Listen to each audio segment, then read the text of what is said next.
And welcome on back, everyone, to episode 77 of Streaming with the Mouse. My name is Clifton Paul Robinson, and joining me as always is Cam Ramos. Today we will be talking about Star Wars The Bad Batch, episode 4, Cornered. So get ready, stay tuned, and you're listening to Streaming with the Mouse.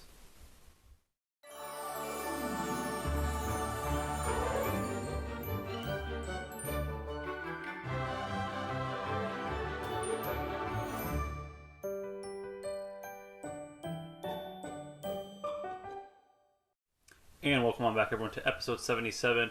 My name is Clifton Paul Robinson, and joining me as always is... I can use this one today. I don't know, do you want to be Fennec? Fennec to my Boba Fett? That's fine because I don't want to be Wrecker anymore. Wrecker got schooled in this episode, so I'm out on Wrecker. Oh, poor Wrecker. Out with the Wrecker and with the Fennec. Cam, how are you doing?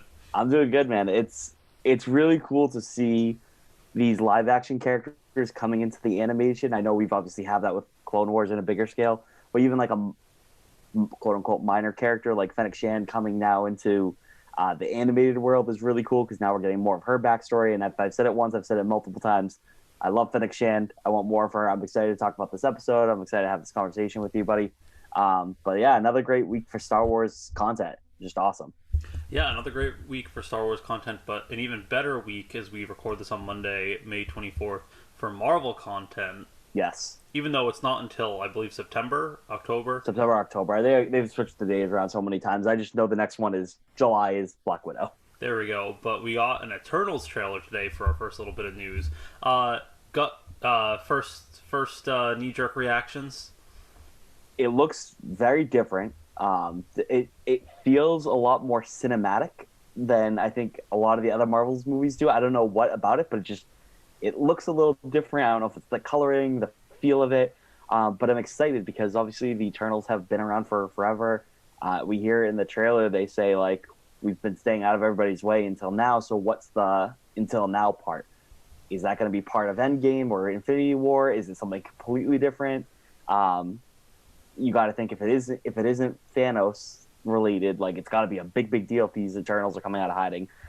Now I am probably going to break my rule. So I said for Shang-Chi, I think I said it on this episode that I was going to like go in cold and not read any comics. I have been. So I'll probably say that I'm going to go in cold for Eternals because I remember going in cold for Guardians of the Galaxy and that was an awesome experience. Right now I say that I'll probably do that for Eternals. That's probably going to change. The biggest thing too, I forgot that Jon Snow, Kit Harington was going to be in this show. Just completely forgot, or this movie, I guess. Yes. Completely forgot about it. So then, like, when they went, I don't know their actors' names. I'm really sorry. When it went from Rob Snow to Jon Snow, or Rob Stark You're to doing Jon great. Snow, You're doing really great quickly, today. I was like, oh my god, they'll get to reconnect, even though it's a completely different universe, completely different show, movie, whatever. No, but it'll be cool to see them together on the screen again.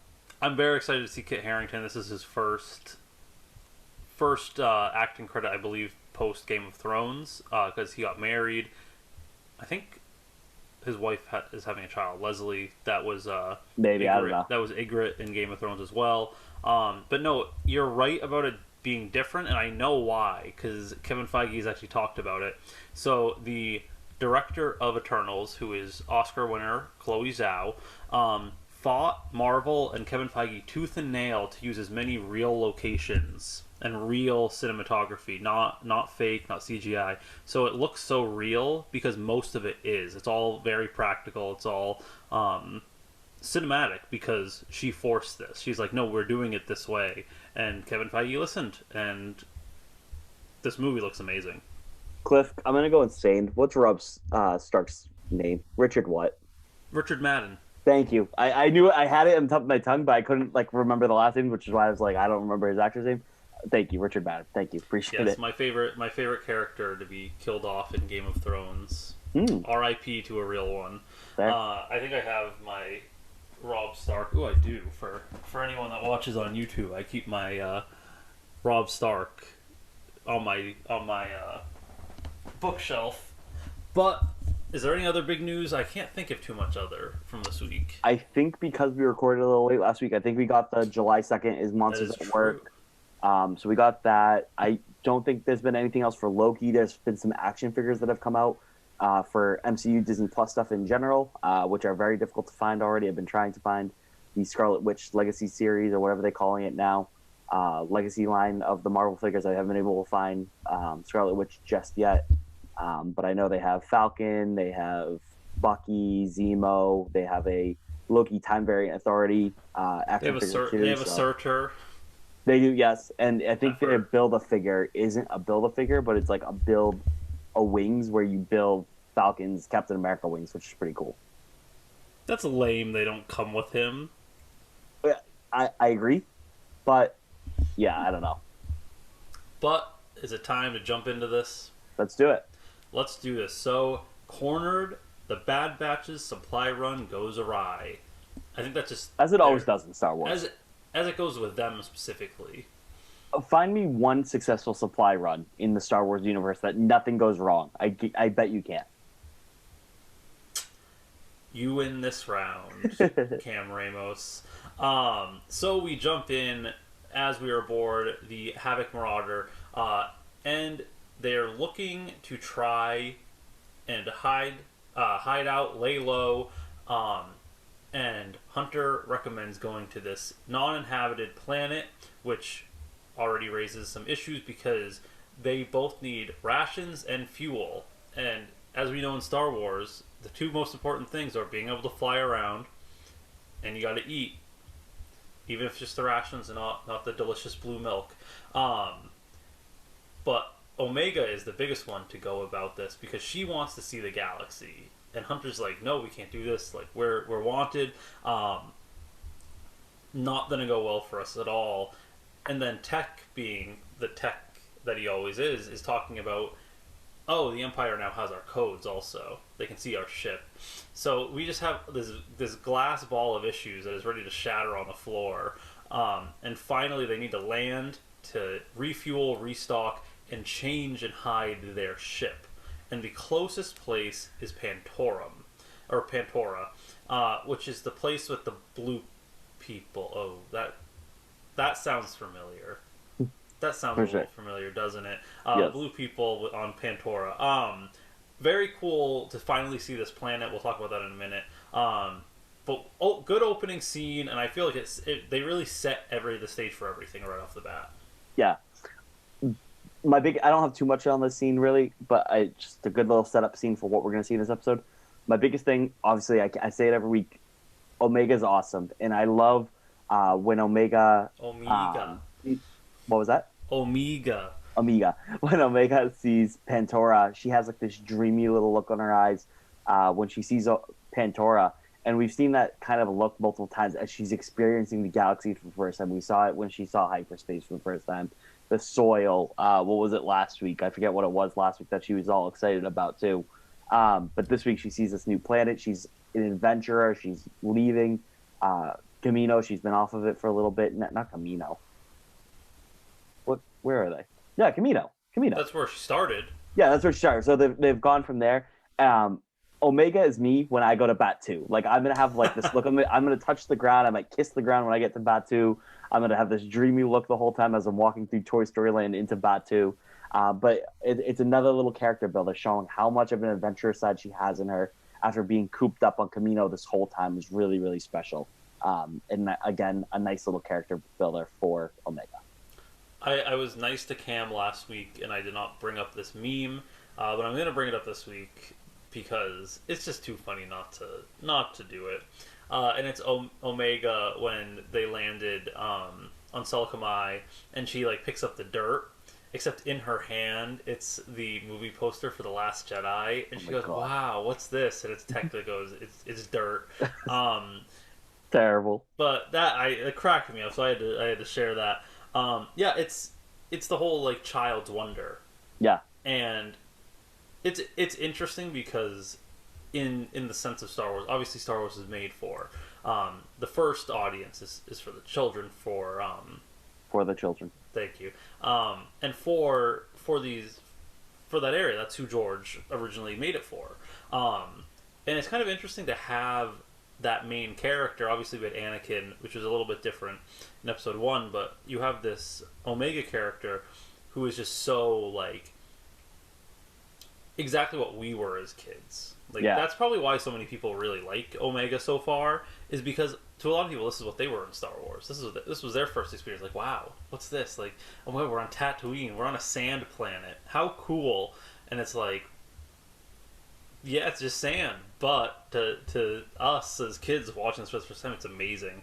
And you got to wonder too, like it's cool to think about other people throughout the galaxy because there are people on the outer rim who have never and will never leave their home planet. Maybe they're even like settlement or town wherever they live in those outer rim, and they would have the same exact thing, that look in their eye the first time they see hyperspace. And I think like Han has that the first time he gets to go to space too and fly the Falcon. And but to see it from a kid's eyes, a specific little child, is really really special because it feels exactly like you said.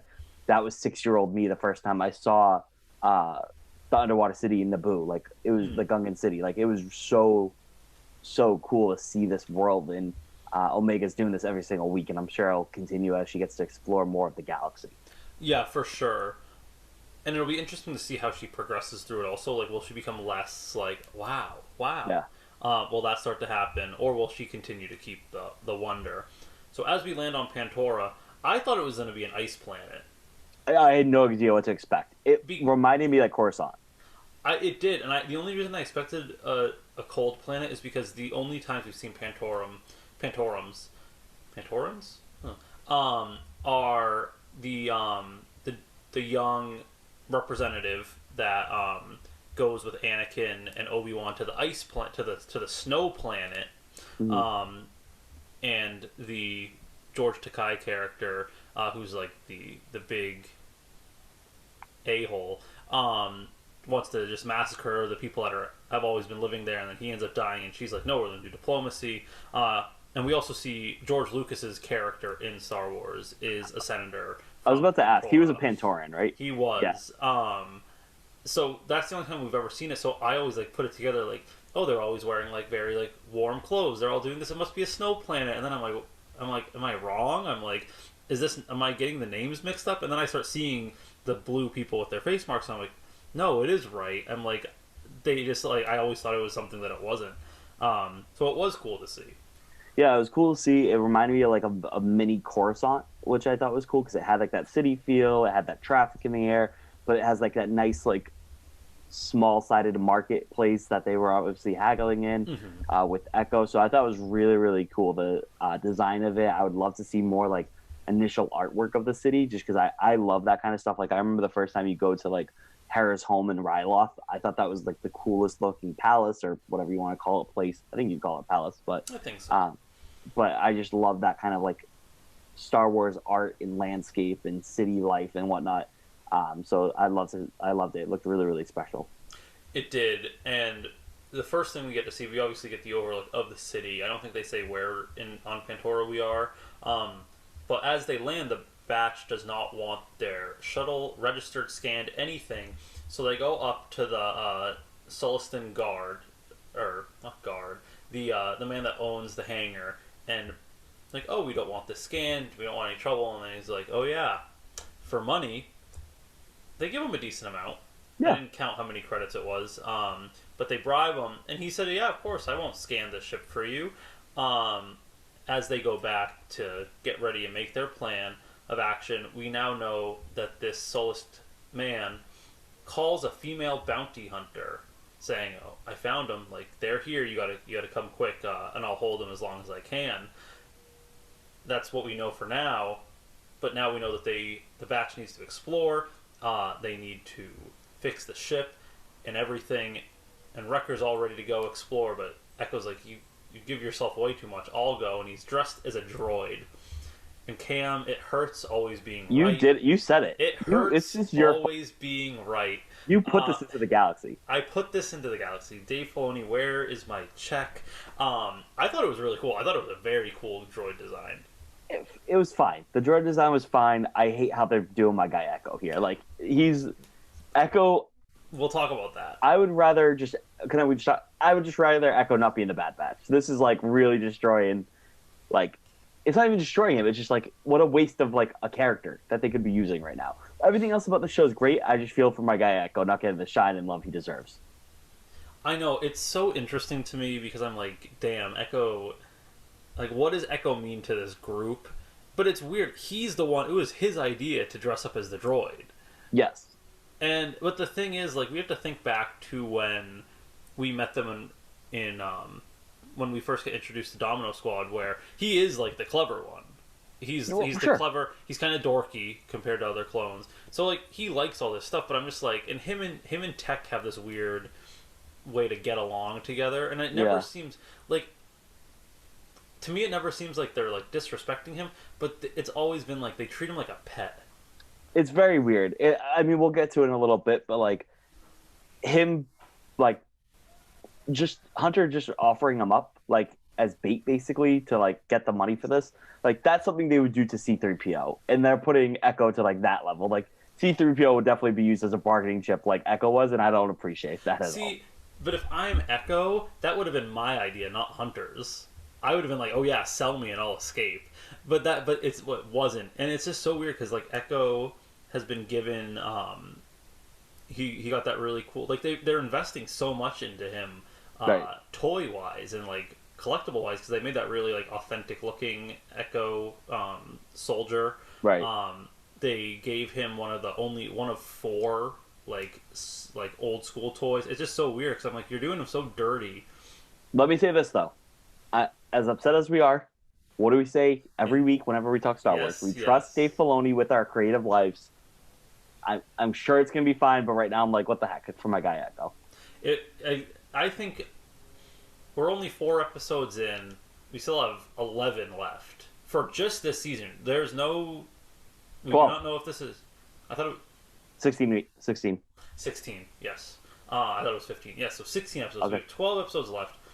We don't know if there's going to be a season 2. I think there will be. Yeah, I don't see how this is. I think we're going to go all the way up to like guest star, potentially even past Endor, and that could be 3 seasons. There's too many toys that they have not to continue this. Exactly. That's a good point. So there's all these things, and Echo's then to get his character development.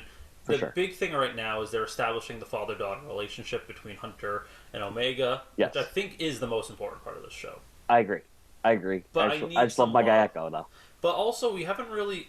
It honestly seems like Hunter and Omega are getting all the love, and none of the rest really are getting anything else. That's almost. fair. Wrecker gets weird wrecked. way to do it, but Wrecker I'm sure they'll figure wrecked. it out. Like honestly, Echo has been the second best Bad Batch. Well, third best if we count Omega. Has been the third best Bad Batch so far. Wrecker hasn't done too much, and Tech honestly, to me, has just been getting annoying. Right. But yeah. But I'm still not complaining. I'm just saying, like, if I'm like those 3 need their own stuff. Yes. Yeah. That's sure. what I'm saying, and I think we're gonna get it. So I think with 16 episodes, that's a guarantee. Absolutely. Absolutely, yeah, and it's about them. It's called The Bad Batch. Yeah. You need to talk about all of them. So they decide to go out. So Echo, Omega, and Hunter go out with Droid Echo, and they're watching, and clones are being cheered in the streets by the Pantorans. And Echo and Omega's like, so what's this about? And it's like they're celebrating the end of the war. And she's like, isn't that a good thing? And Echo with a really good line of, it depends what side you're on. Right. But that's a better thing, is what side are you on? The side of the Empire, or are you on the side of the Republic? And then we do see Rampart again talking about chain codes, making sure to register. Even more important, their talk about a single unified currency in the Imperial credits. And damn, Palpatine moved fast. I mean, the mints that had to be created to get these credits ready to go. I mean, they had a secret droid army, a clone army. I'm sure there was a secret Galactic Empire credit mint somewhere, just pumping these out ready to go to the exchange. I don't think so. I think he started to slowly work on this when I forgot which one it is. When they invade the banking clans and they hijack that's when I think it started to go into motion, because he had control of the courts, the treasury, and a few other things. This guy's always 3 steps ahead of everybody. He is. And then we go back to the ship where Wrecker is just ripping apart the ship, and I really enjoyed the Tech and Wrecker banter. Yeah. Because it's really, really, to me, big brother, little brother. and finally they find the piece. That was just a quick back and forth, but Wrecker almost takes too much of the ship apart. Yeah, it was pretty funny. Good little moment there. Anything to add before we talk about the selling of droids?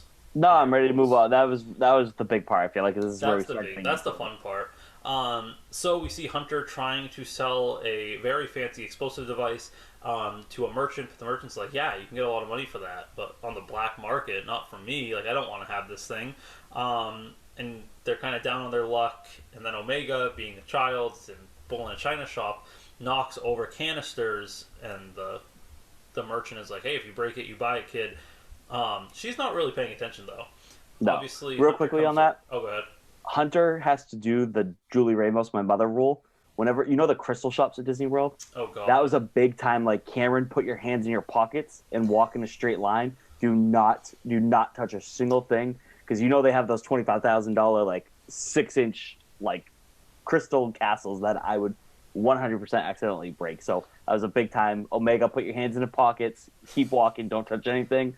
Let it be, buddy. We have no credits to pay for this stuff.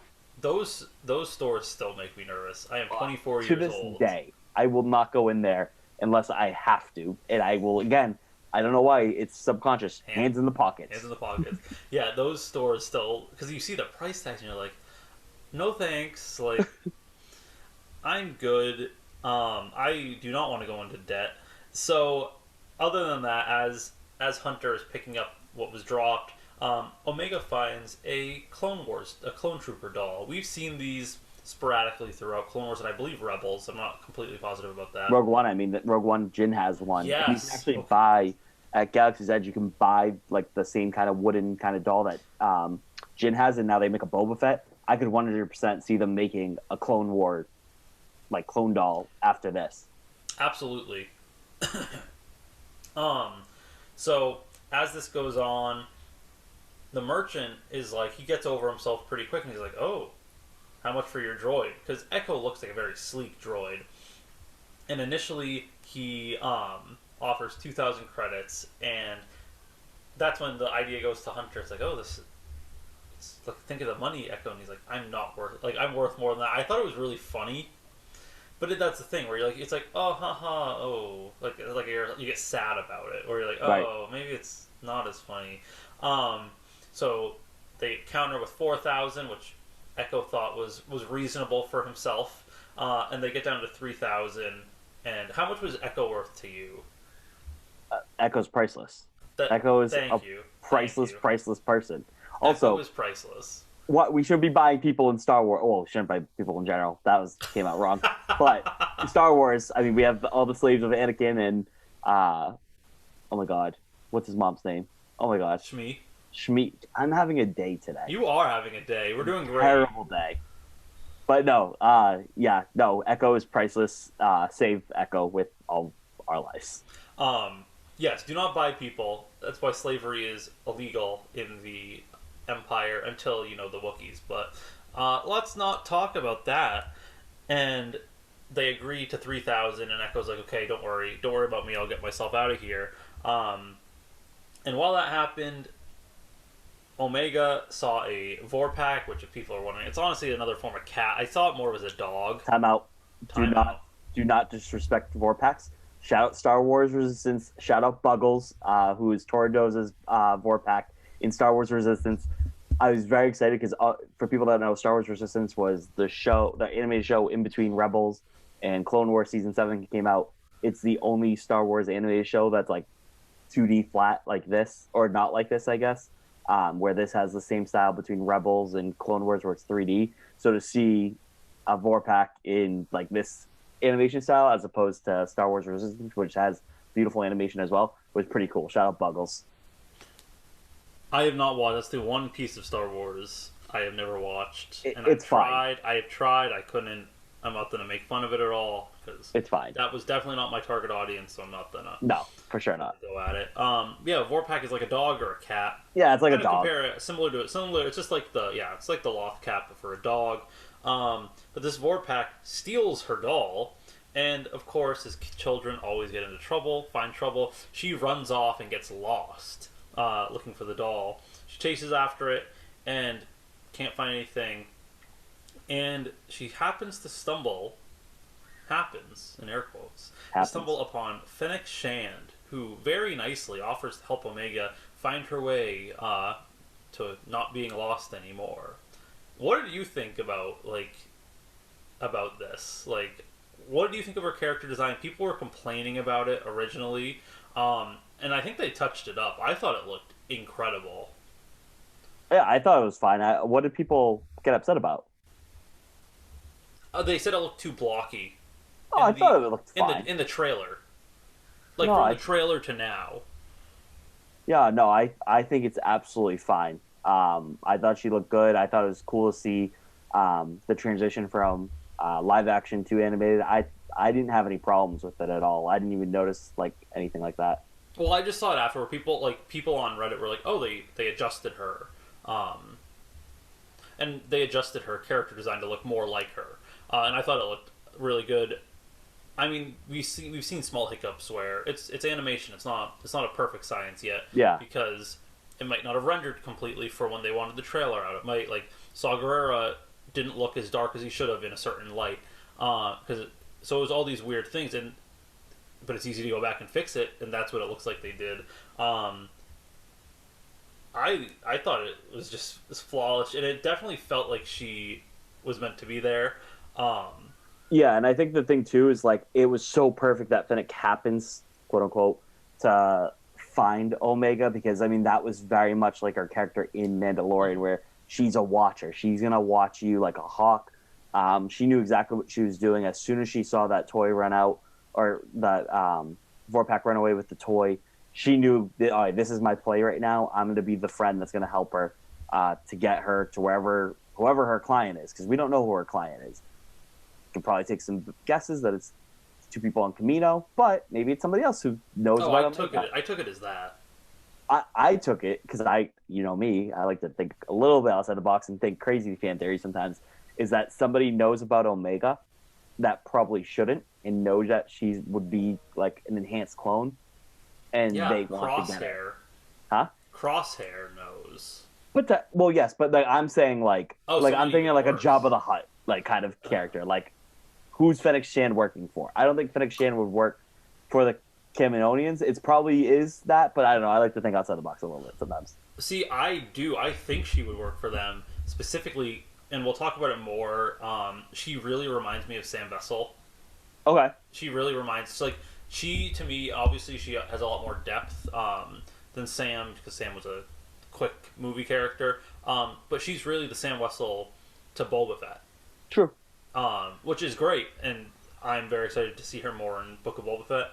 So the Kaminoans know exactly how to use the bounty hunters, and it would make sense that she makes so much money and then goes to the huts after, because it seems like there was a very mutually exclusive thing between those two. Because Sure. I honestly have a theory that my thought process is she's with Boba Fett still. I think Well, that she Boba might Fett's have, too young, I think. he's a bounty hunter right now. Yeah, but he's like 10. No, he's not. Yeah, wouldn't he be like 10 right now? This is like a week after episode 3. Would it be 10? He'd be like less than I 15 thought he's years like old. 16.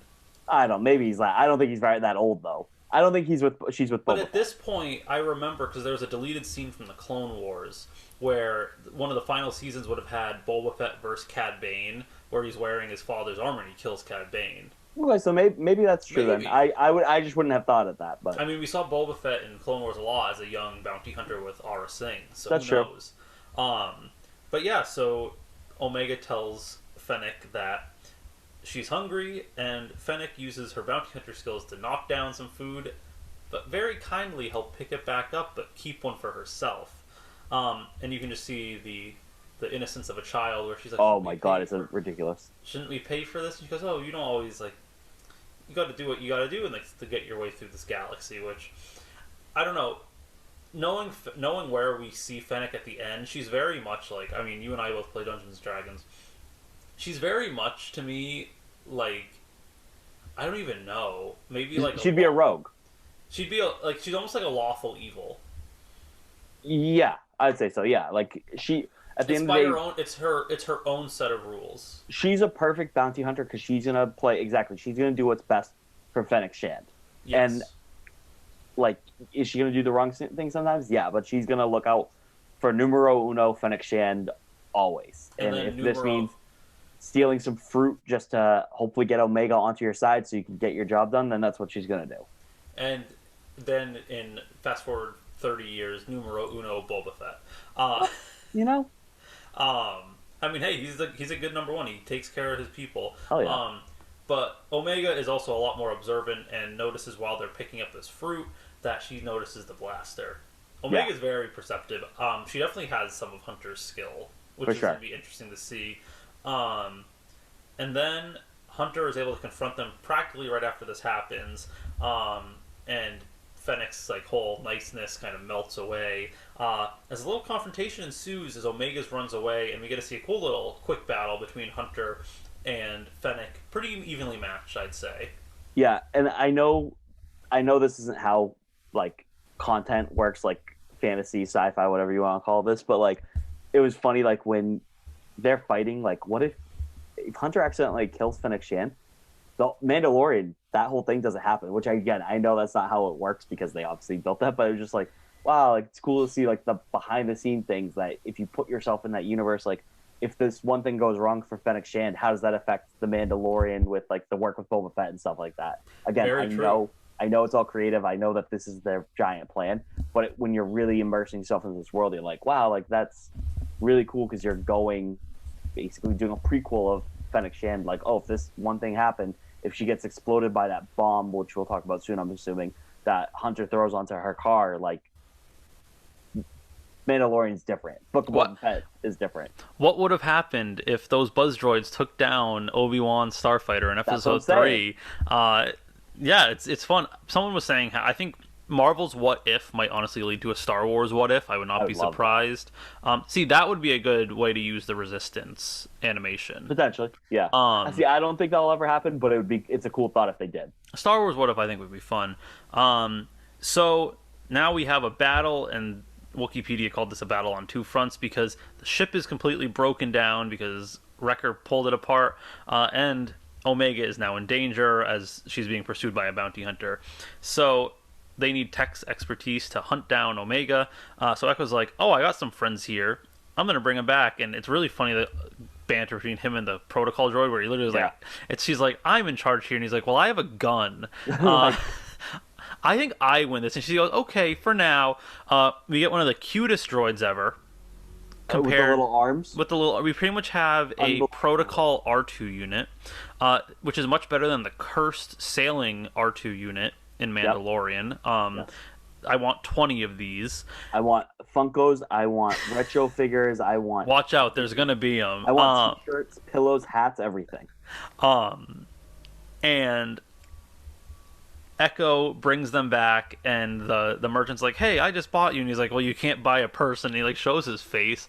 I thought it was a funny little thing. He's like, I'm worth more than what you paid for anyway.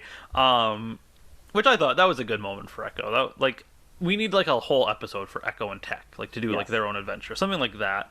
So they go and they start to work on the ship, and it's just funny, him and the protocol droid, because all protocol droids are the biggest pains you'll ever meet. I don't think we've ever met one like good. Obviously, 3PO is good, but we have never met one not annoying protocol droid. Yes, absolutely. So Tech is able to find, and if you want to add anything to that, I know you talked about the little adorable droid. Yeah, no, the droid stole my heart right away. That was fantastic. Absolutely. No, but it was cool. I like when droids team up for the better good, and this is like a little ragtag match between the little droid with his arms and then the protocol droid. Definitely, sometimes you just want to throw a protocol droid in the closet, but at the end of the day, they're good. They're good at heart, and in their circuits, I guess, and we love them very much. $20 that this was George Lucas's favorite part of the episode. If you even watched it, the droid parts. Oh yeah, because if people don't know, George Lucas's favorite Clone Wars arc of all time is the droid arc where they all get lost in the desert and they find. Oh, with that little guy, what's his face? Zixar? No. Is that what it is? You know what I'm talking about. The little. I do. The little frog general. Yeah. So Tech is able to locate Omega as she goes into the underground of the city, and they task Wrecker to go grab her. Wrecker gets her pretty easily, and we got Fennec popping right out. And oh boy, this is gonna be a killer battle, right? Like Wrecker's got to have the upper hand, right, Cam? Just destroys him. I think Fennec is. I need to see more of this kind of Fennec in Book of Boba Fett, Mandalorian. Like this was sick. She just took down the strongest enhanced clone that we know of. Just completely uses his weight against him to just destroy him in his fight and like concusses him. And Wrecker is on the level of Jason Grace of taking hits to the head. Let's see how that works for his inhibitor chip. Yeah, it's the whole thing where speed beats strength. Hold on, real quick, Cliff. That's an interesting point you bring about hitting his head. Do you think maybe that helps or hurts? I think it hurts it. I think, and like maybe he goes off the wire. And his head's already hurting now. And now he's getting his like face slammed to a pipe or whatever that was down there. That's a great point that I didn't think about because I forgot about that. That happened the last episode with his head. Yep. That's gonna be a scary episode for sure. Terrifying. So Fennec quickly gets the upper hand on Wrecker and starts the pursuit of Omega, who gets outside onto this big ledge, locks the door, but then Fennec shoots through it, which knocks Omega off as she holds on for dear life. But luckily, luckily Hunter was able to take a speeder bike and saves her right in the nick of time. And then this incredible speed racer pursuit ensues, very similar to Attack of the Clones. That's the thing where they were giving so many Zam Wessel comparisons to her. Like everything was, everything with it. And you already gave away part of the end where Hunter, as they're going back and forth, Hunter's able to put that explosive on her device. She's able to get off limping, but ends the pursuit as they're able to leave. And also, she killed multiple Pantoran guards. Oh yeah. To get out of there, but they are able to quickly get back all the droids. Luckily, in the nick of time, the droids finish the ship. They're able to get on and escape. And the not really poor, this Solist man is like, no, you have to wait. She hasn't paid me yet, which I thought was a good little joke. Yeah. And they remind me of Ungar Plot. That was like, that's my ship. And that's what I got also. And then the batch escapes, and we end. Well, Omega's like, who was that? Why was she doing that? It was interesting what they refer to a bounty hunter as. Yeah. Someone that goes and collects someone. I'm like, that's a very nice way to tell a child, oh, this person, well, because it depends. There's bounties for alive, there's bounties for dead. Omega's definitely a target you need alive. Yeah. Listen, she's no good to me dead.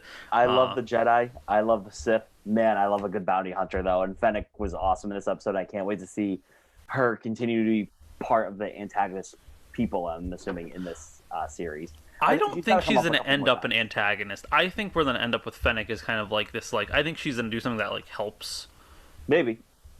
I honestly, well, I'm going to give you my opinion on where this is going to go after we finish this last scene. So they explain what a bounty hunter is to Omega, and then we're back on Pantora, where Fennec is walking towards the Soulless Man, and he's like, oh my god, she's going to kill me, all this. And she just tosses him the coin and says, thanks for the lead, and then calls in that Omega escaped. I thought it was Camino. I thought that was obvious, but then afterward, I'm like, maybe not so much. I think that was too obvious, which is why That's true. Again, zig and zag. That's why I was like, it probably is that, honestly. Like, I think it's okay that was a little bit too obvious, but what if there is somebody out there who knows about, like I said, who knows about Omega, maybe the Hutts or something like that, and wants to use her as leverage against how do you say, Camonians? I don't know how you pronounce that word. But Camoans against them. Like, I think that would be an added little bonus if we have like a fight of people trying to get Omega between. So the Bad Batch are fighting multiple fronts between the Empire and Hunter, or not Hunter, themselves. Yeah, basically. So very interesting. It probably is Kimona, but yeah. Yeah. I can't talk today. It's okay. It's only a podcast where we talk the whole time. I think where this is going, if anyone has played the original Battlefront 2, you could play as the 501st, which then after the Empire starts, they become Vader's Fist. One of the missions is the Camino Uprising, where the Kaminoans got just sick of the Empire and used clones against them, and it was a battle on Camino. That'd be cool. I feel like that's where this is going, because it's all about themselves. So it would be really interesting if, like, oh, there's only a certain amount of clones that are fully under Order 66, but then they can take over any of the ones on Camino. I think that would be really something for sure, and that would be a very like beautiful way for the Bad Batch. Like if like you're gonna have Bad Batch members die, like that would be great. So we'll see where it goes. That's my belief. But Cam, thoughts on this episode overall? I'm shocked you didn't tell me it was a filler episode again. Well, no, because we got FedEx. Or say people thought it was one. We have people coming. No, this one I think was. I don't think anybody had any complaints about this episode as far as I could see. We got Fennec in this. I want to see more of her, obviously. I need to see more of my guy Echo, not just being sold as a droid. But another fun episode. I can't believe we're just 25% of the way, but also that feels like too much at the same time. Very excited for the last 12 episodes of this series / maybe season. We'll see.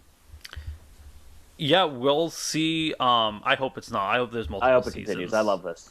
But that's all I got. So, Cam, your favorite part of the week, as always, where can they find you and the podcast? So you can find the podcast on Twitter at StreamTheMouse, on Instagram and Facebook at StreamingWithTheMouse, on our website, cprob.com/StreamingWithTheMouse. You can find me on Twitter at CamRamos95. You can also find us wherever you get your podcasts, from Apple Podcasts, Google Podcasts, iHeartRadio, and Spotify. Please make sure you download, rate, review, subscribe, all the above, to make sure that we can get our listeners' numbers up, hit more ears, so that way we can hopefully make this thing as big as possible, because we really enjoy doing this every week. Cliff, where can they find you? They can find me at CPRobinson81 on everything, and you will also see us on Friday. I mean, if you've watched the show High School Musical, the musical, the series, we're not going to be breaking it down like we do these Star Wars episodes, but we're going to be talking about the show as a whole and what we've thought of the first 2 episodes. Spoiler alert, I've really liked it. I'm guessing Cam will say the same thing. I loved it. But you will have to listen to that on Friday. So for Cam Ramos, my name is Clifton Paul Robinson, signing off. Have a magical day, everyone. May the Force be with you. Have a good one, everyone.